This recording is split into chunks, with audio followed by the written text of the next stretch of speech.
আসসালামু আলাইকুম সুপ্রিয় শিক্ষার্থীবৃন্দ, আশা করছি তোমরা সবাই আমাকে শুনতে পাচ্ছ।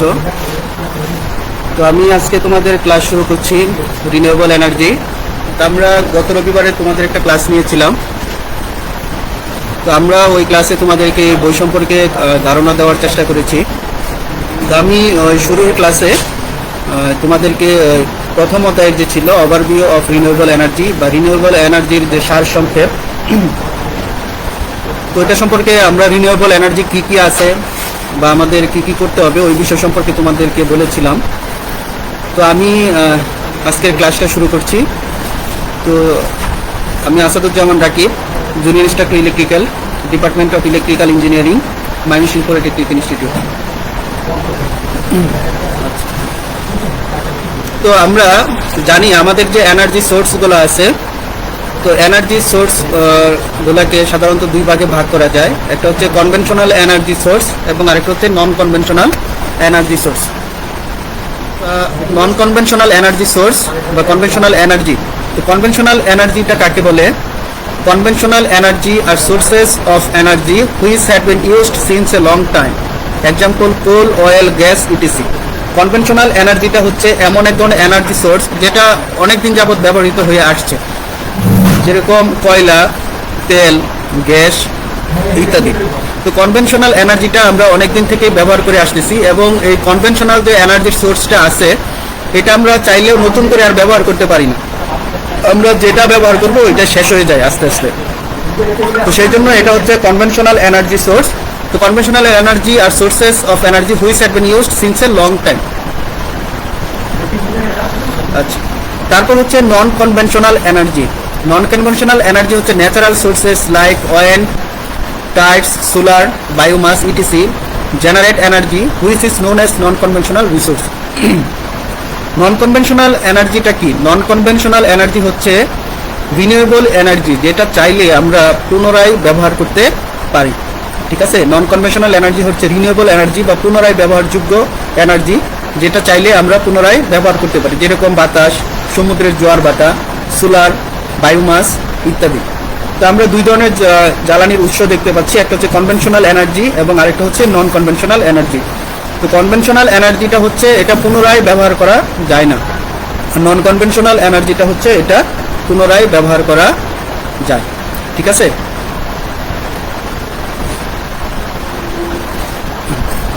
আচ্ছা দেখো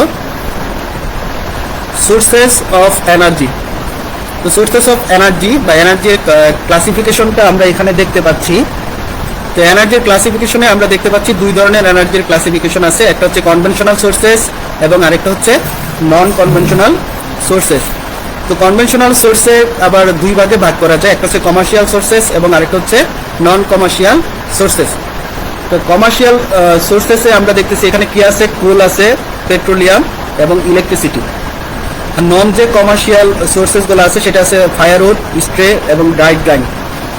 তো আমরা শুরুতে সোর্সেস অফ এনার্জিকে আমরা দুইটা ভাগে ভাগ করলাম, একটা হচ্ছে কনভেনশনাল সোর্স এবং আরেকটা হচ্ছে নন কনভেনশনাল সোর্স। তো কনভেনশনাল সোর্সকে আমরা আবার পরবর্তীতে দুইটা ভাগে ভাগ করছি, একটা হচ্ছে কমার্শিয়াল এবং আরেকটা হচ্ছে নন কমার্শিয়াল। তো কমার্শিয়ালে আমরা পাচ্ছি কয়লা, পেট্রোলিয়াম এবং বিদ্যুৎ, আর নন কমার্শিয়ালে আমরা পাচ্ছি জ্বালানি, খড় এবং টায়ার ড্যাগ।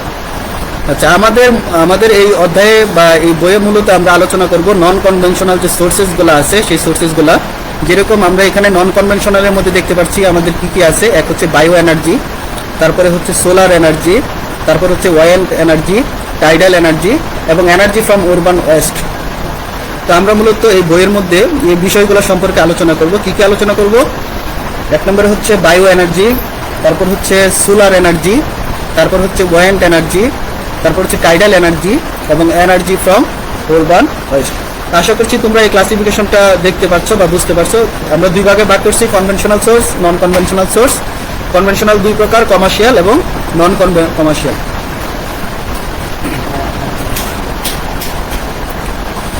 এবং নন কনভেনশনাল সোর্সের মধ্যে এবং আরেকটা সোর্সেস আছে সেটা হচ্ছে হাইড্রো এনার্জি। ঠিক আছে, হাইড্রো এনার্জি মানে হচ্ছে পানি বিদ্যুৎ শক্তি, এবং আরেকটা হচ্ছে জিও থার্মাল এনার্জি।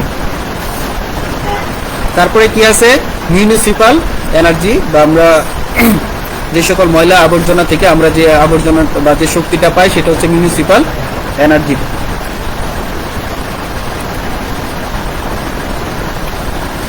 আচ্ছা, তো আমরা শুরুতে সোলার এনার্জি সম্পর্কে একটু দেখি।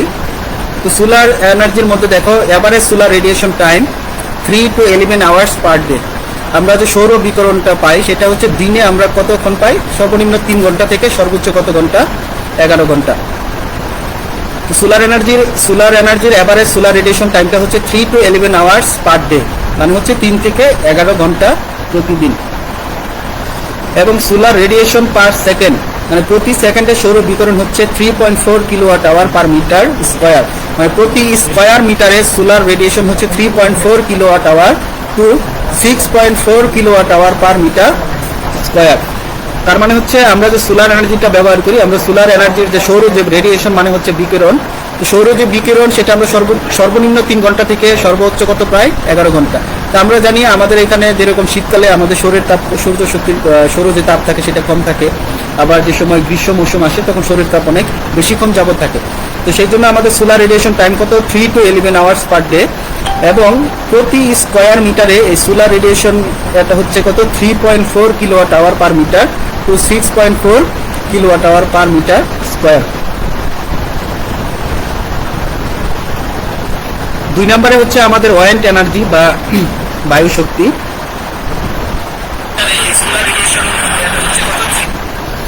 আমরা এখানে যে বায়ু শক্তিটা পাচ্ছি, rate of long time air flow 3 metre per second to 4.4 metre per second. তো প্রতি সেকেন্ডে কত মিটার, 3 মিটার থেকে কত মিটার, 4.5 মিটার পার সেকেন্ড। এবং আমাদের air flow during March to September 1.7 metre per second to 2.3 metre per second.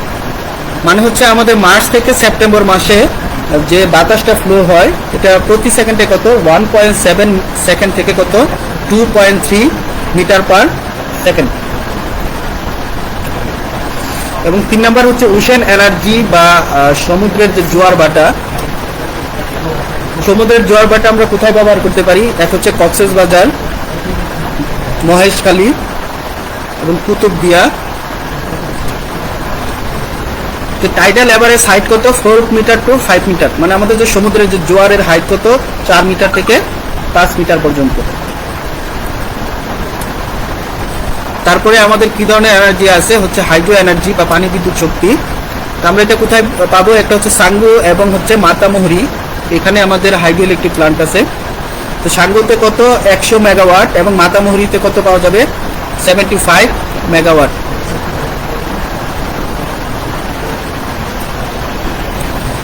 তারপরে হচ্ছে বায়ো এনার্জি এবং মিউনিসিপাল এনার্জি।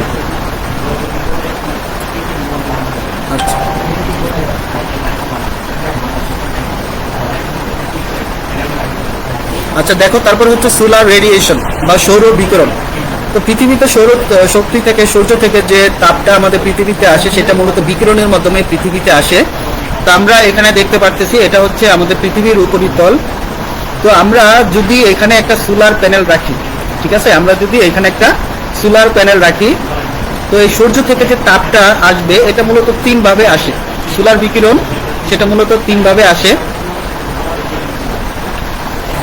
দেখো সোলার রেডিয়েশনটা কি, solar radiation is a radiant energy emitted by the sun, particularly electromagnetic energy. কি বলছে, solar radiation is radiant energy emitted by the sun, particularly electromagnetic energy. এর মানেটা কি হচ্ছে, সৌর শক্তি বিকিরণের মাধ্যমে যে শক্তিটা আমাদের পৃথিবীতে পাঠায় সেটা মূলত কি ধরনের এনার্জি, ইলেকট্রোম্যাগনেটিক এনার্জি। ঠিক আছে, সূর্য থেকে আমরা বিকিরণের মাধ্যমে যে শক্তিটা পাই সেটা মূলত পার্টিকুলারলি কি ধরনের এনার্জি, ইলেকট্রোম্যাগনেটিক এনার্জি। তো আমরা সূর্য থেকে যে তাপটা পাবো সেটা মূলত 3 ভাবে পাবো। একটা হচ্ছে ডাইরেক্ট রিফ্লেকশন, তারপর হচ্ছে রিফ্লেক্টেড রিফ্লেকশন এবং আরেকটা হচ্ছে ডিফিউশন রেডিয়েশন। তো রেডিয়েশন মূলত 3 প্রকার, একটা হচ্ছে ডাইরেক্ট রেডিয়েশন, তারপরে হচ্ছে রিফ্লেক্টেড রেডিয়েশন এবং আরেকটা হচ্ছে ডিফিউজ রেডিয়েশন। তো শুরুতে ডাইরেক্ট রেডিয়েশন কাকে বলে, তো ডাইরেক্ট রেডিয়েশন হচ্ছে সূর্য থেকে সরাসরি যে তাপ আমাদের পৃথিবীতে চলে আসে সেটা হচ্ছে ডাইরেক্ট রেডিয়েশন। ঠিক আছে, মানে কোনো মাধ্যমে বাধাপ্রাপ্ত হওয়া ছাড়াই কোনো মাধ্যমে বাধাপ্রাপ্ত হওয়া ছাড়াই সূর্য থেকে যে তাপটা সরাসরি পৃথিবীতে চলে আসে রেডিয়েশনের মাধ্যমে, সেটা হচ্ছে ডাইরেক্ট রেডিয়েশন। তারপরে হচ্ছে রিফ্লেক্টেড রেডিয়েশন। রিফ্লেক্টেড রেডিয়েশন কি? সূর্য থেকে সকল তাপ ডাইরেক্ট রেডিয়েশনের মাধ্যমে কিছু পৃথিবীতে পৌঁছায় না, কিছু কিছু তাপ সরাসরি পৃথিবীর পৃষ্ঠে আসে, তারপর প্রতিফলিত হয়ে কোথায় আসবে? আমরা যদি এখানে সোলার প্যানেল স্থাপন করি তাহলে সেইখানে আসবে। যেহেতু এটা প্রতিফলিত হয়ে তারপর এখানে আসছে, সেজন্য এটার নাম হচ্ছে রিফ্লেক্টেড রেডিয়েশন। আচ্ছা, আরেকটা হচ্ছে ডিফিউশন রেডিয়েশন। ডিফিউশন রেডিয়েশনটা কি? ডিফিউজ রেডিয়েশনটা হচ্ছে আমাদের বায়ুমণ্ডলে অনেক ধরনের ধুলাবালি বা বিভিন্ন ধরনের কণা থাকে। তো সূর্য থেকে যে আলোটা ওই বিভিন্ন পাথর কণা টণা দ্বারা বাধাপ্রাপ্ত হওয়ার পরে পৃথিবীতে আসে, সেটা হচ্ছে ডিফিউজ রেডিয়েশন। ঠিক আছে, তো আমরা দেখলাম রেডিয়েশন মূলত তিন প্রকার। একটা হচ্ছে ডাইরেক্ট রেডিয়েশন, তারপর হচ্ছে রিফ্লেক্টেড রেডিয়েশন এবং আরেকটা হচ্ছে ডিফিউজ রেডিয়েশন। ডাইরেক্ট রেডিয়েশনটা হচ্ছে সূর্য থেকে সরাসরি রেডিয়েশনটা পৃথিবীতে চলে আসবে। রিফ্লেক্টেড রেডিয়েশনটা হচ্ছে প্রতিফলিত হয়ে তারপর আসবে, এবং ডিফিউজ রেডিয়েশনটা হচ্ছে বিভিন্ন ধরনের ধুলাবালি কণা এগুলো দ্বারা বাধাপ্রাপ্ত হওয়ার পর এখানে আসবে।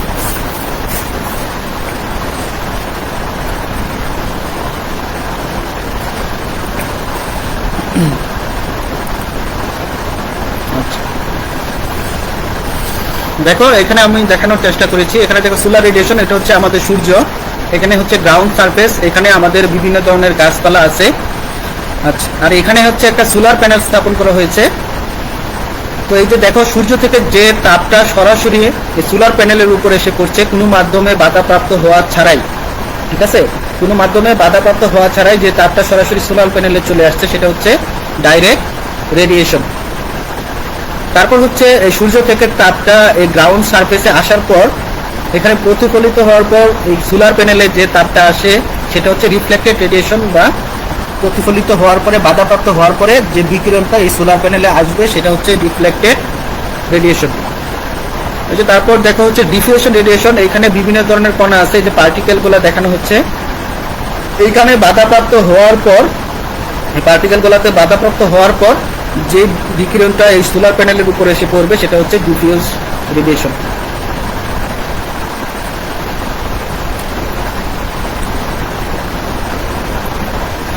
তা আমরা সোলার রেডিয়েশন মেজারমেন্ট আমরা যে সৌর বিকিরণ, আমরা সৌর বিকিরণকে মেজারমেন্ট করার জন্য সাধারণত দুইটা ইনস্ট্রুমেন্ট ইউজ করি।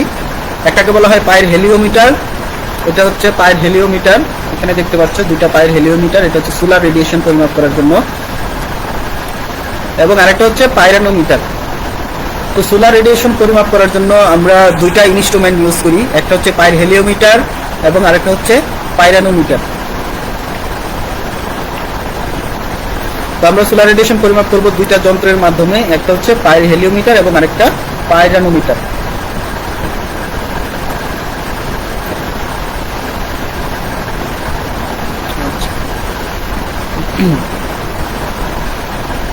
দেখো তারপর হচ্ছে ইউজেস অফ সোলার রেডিয়েশন, সৌর বিকিরণকে আমরা ব্যবহার করে কি কি করতে পারবো। তো আমরা এখানে শুরুতে কি দেখতেছি, সোলার পেভি সাবমার্সিবল ওয়াটার পাম্পিং, মানে হচ্ছে সৌরশক্তিকে ব্যবহার করে কিভাবে ওয়াটার পাম্প পরিচালনা করা যায়। এখানে দেখো সোলার প্যানেল বা সৌরশক্তি আছে, তার উপরে এখানে কি আছে, একটা সোলার প্যানেল। তো সৌর বিকিরণে এখানে যদি সোলার প্যানেল সম্পর্কে আমরা বিস্তারিত আরো সামনে করব, আমাদের চতুর্থ অধ্যায়ে সোলার প্যানেল কি, সৌরশক্তি, সোলার সেল কিভাবে কাজ করে, কনস্ট্রাকশন, এগুলো আমাদের চতুর্থ অধ্যায়ে আছে। তো আমরা শুরুতে রেডিয়েশন সম্পর্কে বা আমরা এটা ব্যবহার করে কি কি করতে পারবো এটা সম্পর্কে শুধুমাত্র একটু ধারণা নেওয়া। তো সোলার প্যানেল সম্পর্কে বিস্তারিত আছে হচ্ছে চতুর্থ অধ্যায়ে। তো আমরা এখানে সোলার প্যানেল, সূর্য থেকে তাপটা সোলার প্যানেলে আসলে এখানে একটা ডিসি বিদ্যুৎ শক্তি ব্যবহৃত উৎপন্ন হবে। তারপরে এখানে কি আছে, সোলার পাম্পিং ইনভার্টার, ইনভার্টারের মাধ্যমে আমরা ডিসিকে কি করব, এসিতে রূপান্তর করব। ঠিক আছে, আমরা এখানে যে ডিসিটা পাবো সেটা দ্বারা আমরা কি করব, সোলার পাম্পিং ইনভার্টারের মাধ্যমে এটাকে এসিতে কনভার্ট করে এই সোলার পাম্পটা চলবে। সোলার পাম্পটা যদি চলে বা সাবমার্সিবল পাম্পটা চললে এই পাম্পের পানিটা আমাদের ওয়াটার ট্যাঙ্কিতে উঠবে, তারপর আমরা এই পানিটা কি করতে পারবো, ব্যবহার করতে পারবো। মূলত আমরা সাবমার্সিবল পাম্পটা কিসে ব্যবহার করি, এখন হচ্ছে সরাসরি ইলেকট্রিসিটি দিয়ে ব্যবহার করি। তো এটা কিভাবে সোলার প্যানেল দ্বারা চালানো যায় সেটাই মূলত এখানে দেখানো হচ্ছে। আমরা এখানে একটা সোলার প্যানেল ব্যবহার করেছি, তারপরে এখানে সোলার প্যানেলের পরে আছে সোলার পাম্পিং ইনভার্টার। তারপর এখানে একটা সাবমার্সিবল পাম্প, এবং তারপর কি আছে ওয়াটার ট্যাঙ্ক। এই যে এখানে দেখতে পাচ্ছ, এখানে সোলার প্যানেল ব্যবহার করে এখানে একটা সাবমার্সিবল পাম্প চলছে এবং পাম্প থেকে পানি বের হচ্ছে।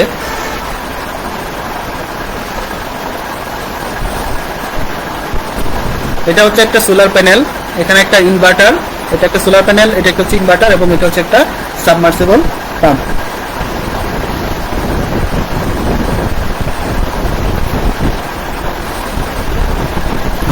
তারপর আমরা সোলার রেডিয়েশন ব্যবহার করে কি করতে পারবো, সোলার কুকার। সোলার কুকার মানে হচ্ছে আমরা সৌরশক্তিকে ব্যবহার করে, সোলার কুকার মানে হচ্ছে যেটা দ্বারা আমরা রান্না করব, কি দ্বারা, কি ব্যবহার করে, সৌরশক্তিকে ব্যবহার করে। আচ্ছা, এখানে একটা সোলার কুকারের রাখার জন্য এখানে দেখা একটা যন্ত্র ব্যবহার করছে। এখন এটার ভিতরে কি হচ্ছে, black painted inner all of metallic box. তো বক্সের ভিতরে কি দ্বারা আছে, কালো কালার করা আছে। কালো কালার করার কারণটা হচ্ছে সৌর থেকে বিকিরণ পদ্ধতিতে যে তাপটা আসবে সেটা যেন সম্পূর্ণরূপে শোষিত হয়, ঠিক আছে, সেই জন্য এটার ভিতরে কালো কালার করা আছে। তো এর উপরে কি আছে, ভিতরে একটা বক্সের ভিতরে কি আছে, ফুড মানে খাদ্য, যেটাকে আমরা রান্না করব, এবং এই মেটালটার উপরে কি আছে, একটা গ্লাস আছে, ঠিক আছে। আর এটা হচ্ছে একটা প্লেন মিরর, মানে যার উপরে তাপটা পড়বে। তো আমরা যদি এই প্লেন মিররের যে কেন্দ্রবিন্দু, ওই কেন্দ্রবিন্দুতে যদি আমরা এই এটা রাখি, এই বক্সটা বা আমরা যে পাতিলটা রাখি, তাহলে সৌর থেকে বিকিরণ পদ্ধতিতে যে তাপটা এখানে আসবে, সবগুলোর যদি কেন্দ্রবিন্দু এখানে হয়, তাহলে এখানে প্রচুর পরিমাণে হিট উৎপন্ন হবে। তো হিট উৎপন্ন হলে এই খাদ্যটা গরম হয়ে রান্না হবে। তো আমরা এখানে কি দেখলাম, আমরা এখানে একটা ইনস্ট্রুমেন্ট ইউজ করছি, এবং এই ইনস্ট্রুমেন্টের ভিতরে কি আছে, ব্ল্যাক পেন্টেড করা আছে, কালো কালার করা আছে, যাতে সৌরশক্তি সম্পূর্ণরূপে শোষিত হয়। এবং এর মাঝখানে আমরা ওই কেন্দ্রবিন্দুতে আমরা কি ব্যবহার করছি, এখানে পাতিলটা রাখছি, যাতে সম্পূর্ণরূপে আমরা যে তাপটা আসবে তাপটা ব্যবহার করতে পারি। এবং এর উপরে কি আছে, গ্লাস আছে। তো সোলার রেডিয়েশনের গ্লাসের উপর পরে তারপরে এখানে আসবে, আসলে এখানে সর্বোচ্চ পরিমাণে তাপ উৎপন্ন হবে এবং এই খাবারটা রান্না হবে। এখানে দেখতে পাচ্ছ এই মহিলা এখানে সোলার প্যানেলটা ব্যবহার করে খাদ্য রান্না করছে, এবং এখানে একটা সোলার কুকার দেখানো হয়েছে। এটা কি ধরনের সোলার প্যান, এটা হচ্ছে সোলার কুকার, হচ্ছে কি ধরনের সোলার কুকার, এটা হচ্ছে বক্স টাইপ সোলার কুকার।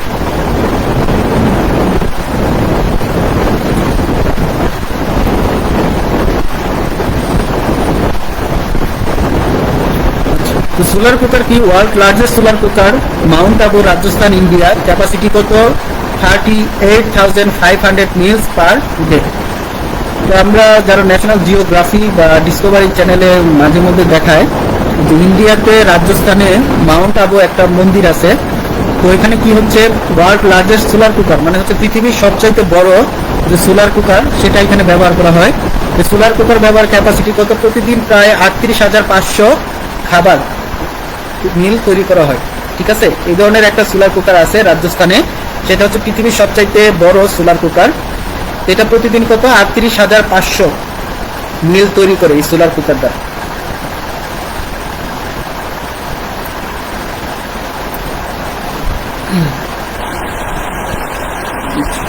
আরেকটা সোলার দেখো, Keshav Sustri and NGO from Thane, Maharashtra organised solar cooking workshop wherein 3,484 students across 85 preschool cooked 697 kg of vegetable noodles together starting from 9 am and ended by 1 am with the help of 180 trainers on January 4, 2014 at Ramratna Buddha Mandir ground Bahindar. এটা হচ্ছে কেশব একটা মন্দির ছিল, ওইখানে 3,484 জন ছাত্র ছিল, 85টা school থেকে নিয়ে আসা হয়েছিল, এবং সবাই ওইখানে 697 কেজি ভেজিটেবল নুডলস রান্না করেছিল সকাল 9টা থেকে 1টা পর্যন্ত 180 জন ট্রেনারের মাধ্যমে। কোন সালে, জানুয়ারি 4, 2014। এখানে দেখো প্রায় 3,484 জন ছাত্র ছিল, এবং প্রতিজনের এখানে একটা করে সোলার কুকার আছে, এবং ওরা সবাই মিলে 697 কেজি ভেজিটেবল নুডলস রান্না করেছিল এই সোলার কুকারের মাধ্যমে। 180 জন তাদের ট্রেনার ছিল। এটা কবে করেছিল, 2014 সালের জানুয়ারি 4 তারিখ।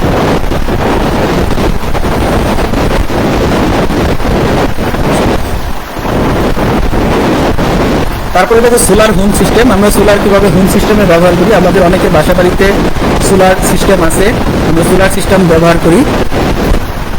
তো এখানে একটা দেখো, শুরুতে একটা সোলার প্যানেল আছে, ঠিক আছে, একটা সোলার প্যানেল। সোলার প্যানেলের পরে এখানে একটা চার্জ কন্ট্রোলার, এগুলো সম্পর্কে বিস্তারিত আলোচনা করে আসবে, আগে শুধু দেখার জন্য একটু দেখে নাও। এখানে একটা সোলার প্যানেল, সোলার প্যানেলের পরে এখানে কি আছে, চার্জ কন্ট্রোলার, মানে যেটা দ্বারা চার্জ নিয়ন্ত্রণ করা যায়, ওভার চার্জ অথবা ওভার ডিসচার্জ নিয়ন্ত্রণ করা যায়। ঠিক আছে, সোলার প্যানেলের সাথে একটা চার্জ কন্ট্রোলার থাকে। চার্জ কন্ট্রোলারের কাজ কি, ওভার চার্জিং অথবা ওভার ডিসচার্জিং নিয়ন্ত্রণ করা। সে ওভার চার্জিং হইলেও সে সিগন্যাল দিবে, অথবা যে সময় ডিসচার্জ হয়ে যাবে তখনও এখানে সে অটোমেটিক, এখানে যে সোলার প্যানেলের সাথে লোডগুলো লাগানো থাকবে, লোডগুলো ডিসকানেক্ট হয়ে যাবে। তা আমরা এই যে সোলার প্যানেলের সাহায্যে যে শক্তিটা পাবো সেটা স্টোরেজ করার জন্য আমাদের একটা ব্যাটারি থাকে। ঠিক আছে, তো আমরা এখানে একটা ব্যাটারি রাখবো স্টোরেজ করার জন্য, এবং এর সাথে কি আছে, একটা ইনভার্টার। তো সোলার প্যানেলের সাহায্যে ডিসি লোডও পরিচালনা করা যায় অথবা এসি লোডও পরিচালনা করা যায়। আমরা যদি সরাসরি ডিসি লোড পরিচালনা করি তাহলে ইনভার্টার লাগবে না, আর যদি আমরা ইনভার্টার ব্যবহার করে যদি এসি লোড পরিচালনা করতে চাই তাহলে আমরা ইনভার্টারের মাধ্যমে ওই ডিসিকে এসিতে রূপান্তর করে এসি লোড পরিচালনা করতে পারবো। সুতরাং আমরা কি জানি, সোলার প্যানেলের সাহায্যে দুই ধরনের লোডই পরিচালনা করা যায়, একটা হচ্ছে ডিসি এবং এসি। তো এখানে একটা সোলার প্যানেল আছে। সোলার প্যানেলগুলো মূলত সিলিকনের তৈরি হয়, এটা এক ধরনের পিএন জাংশন, এগুলো আমরা বিস্তারিত জানবো। এই সোলার প্যানেল, এখান থেকে যে সৌরশক্তিটা পাবো সেটা চার্জ কন্ট্রোলার, যেটা কাজ হচ্ছে ওভার চার্জিং অথবা ওভার ডিসচার্জিং নিয়ন্ত্রণ করা। তারপরে কোথায় আসবে, ব্যাটারিতে, যেখানে এই সৌরশক্তির স্টোরেজ হবে। তারপর আমরা এখানে কি আছে, একটা ইনভার্টার। ইনভার্টারের কাজ কি, ডিসিকে এসিতে পরিণত করা। আমরা যদি এসি লোড পরিচালনা করতে চাই তাহলে ইনভার্টারের পরে ব্যবহার করব, আর যদি ডিসি লোড থাকে সেটা ইনভার্টারের আগে। আচ্ছা, এখানে দেখো সোলার প্যানেল এরে, অনেকগুলো সোলার সেল মিলে একটা সোলার প্যানেল বা এরে হয়। তারপরে এখানে কি আছে, ডিসি বা এসি ইনভার্টার, ডিসিকে এসি কনভার্ট করার জন্য। তারপরে এখানে কোথায় ব্যবহার করা হচ্ছে, আমাদের বাড়িতে। তো আমাদের চাইলে আমরা এই সোলার প্যানেলের সাহায্যে যে শক্তিটা আছে সেটা সরাসরি আমরা আমাদের গ্রিডেও সাপ্লাই দিতে পারি, সেটা হচ্ছে বৃহৎ আকারে। আমাদের এই সোলার প্যানেল যদি বৃহৎ আকারে হয় তাহলে ওইখানে যে শক্তিটা হবে সেটা আমরা চাইলে সরাসরি গ্রিডেও সাপ্লাই দিতে পারবো। এটা হচ্ছে আমাদের সোলার পিভি সিস্টেম বাসা বাড়িতে ব্যবহার করার জন্য।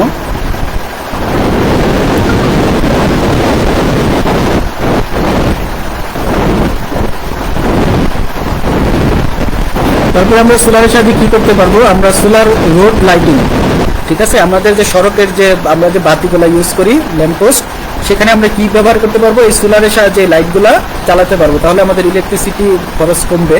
তো সেই জন্য দেখো আমাদের এখানে সোলার প্যানেলের সাহায্যে কি করা হচ্ছে, এই লাইটগুলা চালানো হচ্ছে। তো সোলার রেডিয়েশনের সাহায্যে আমরা চাইলে কি করতে পারবো, সোলার রোড লাইটিং বা সড়কের যে বাতিগুলো আছে ওই বাতিগুলাকে আমরা চাইলে চালাতে পারবো।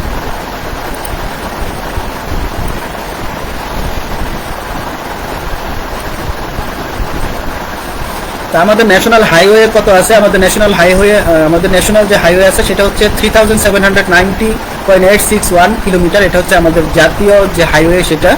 রিজিওনাল হাইওয়ে, আঞ্চলিক হাইওয়ে আছে আমাদের 4206.121 কিলোমিটার, এবং আন্তঃজেলা হাইওয়ে যেটা, এবং আমাদের জেলা রুট আছে কত, 13,121.757 কিলোমিটার। তো চাইলে আমরা আমাদের এই যে সড়কগুলো আছে চাইলে আমরা এখানে সোলার রাইট রেডিয়েশনটা ব্যবহার করতে পারবো। আমাদের national highway 3790.861 kilometre, regional highway কত আছে 4206.121 কিলোমিটার, এবং জেলা রুট কত আছে 30,121.757 কিলোমিটার। আমাদের টোটাল রুট লেন্থ কত 21,118.739 কিলোমিটার। চাইলে আমরা এই পুরাটাতে কি ব্যবহার করতে পারি, সোলার রোড লাইটিং ব্যবহার করতে পারবো।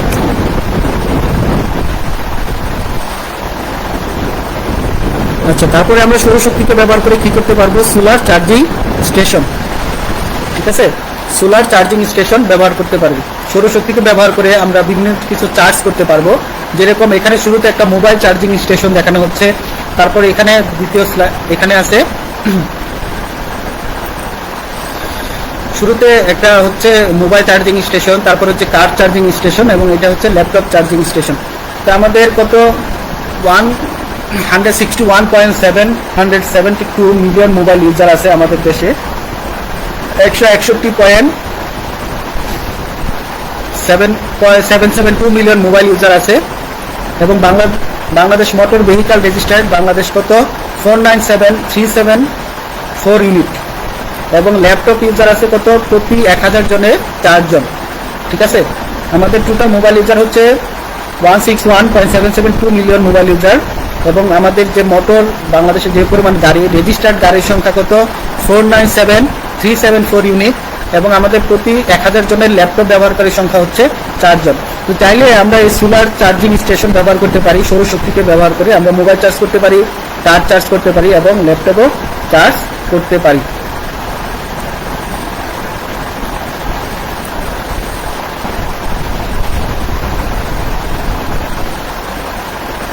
তারপরে হচ্ছে কি সোলার পেভি রেফ্রিজারেটর। সোলার পেভি রেফ্রিজারেটর মানে হচ্ছে আমরা সোলারকে ব্যবহার করে বা সৌরশক্তিকে ব্যবহার করে আমরা ফ্রিজও চালাতে পারবো। এখানে একটা সোলার প্যানেল আছে, এখানে ব্যাটারি স্টোরেজ, এখানে কন্ট্রোল বক্স, তারপর এখান থেকে এসি কারেন্ট ব্যবহার করে আমরা রেফ্রিজারেটর চালনা করতে পারবো। এবং এই সোলার প্যানেলের সাহায্যে আমরা fan, radio, TV, LED lamp যা আছে সবকিছু পরিচালনা করতে পারবো।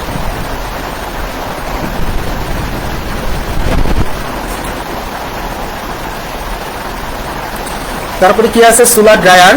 সোলার ড্রায়ার মানে হচ্ছে সৌরশক্তিকে ব্যবহার করে আমরা খাদ্যশস্য শুকানো বা কোনো কিছু শুকানোর জন্য আমরা এই সোলার ড্রায়ার ব্যবহার করতে পারবো।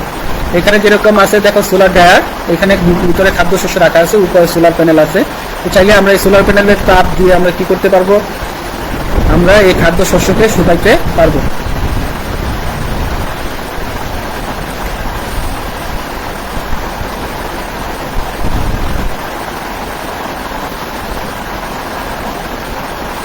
তারপরে আছে সোলার গ্রিড বা পার্ক বা পাওয়ার প্ল্যান্ট, মানে হচ্ছে সোলার যে গ্রিড বা পাওয়ার প্ল্যান্ট, এখানে দেখা যাচ্ছে সোলার গ্রিড এবং সোলার পাওয়ার প্ল্যান্ট। তো এখানে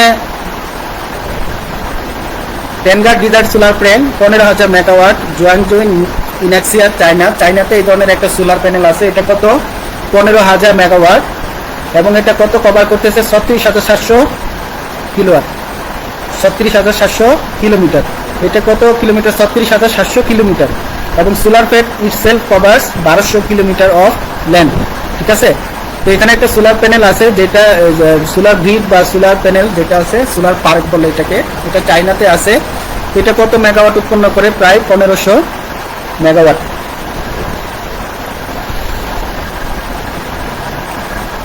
তো সুপ্রিয় শিক্ষার্থীবৃন্দ, আমার আজকের ক্লাসের সময় শেষ। তো আশা করছি তোমরা সবাই ভালো থাকবে, সেই সাথে সাথে তোমাদের বই একটু পড়াশোনা করবে, যেহেতু নতুন বই, তো সবাই এই বইটা সম্পর্কে একটু দেখবে, পড়বে, আর সবাই সুস্থ থাকো, নিরাপদে থাকো, সেই আশাবাদ ব্যক্ত করে আমি আজকের ক্লাস সমাপ্ত করছি। আসসালামু আলাইকুম।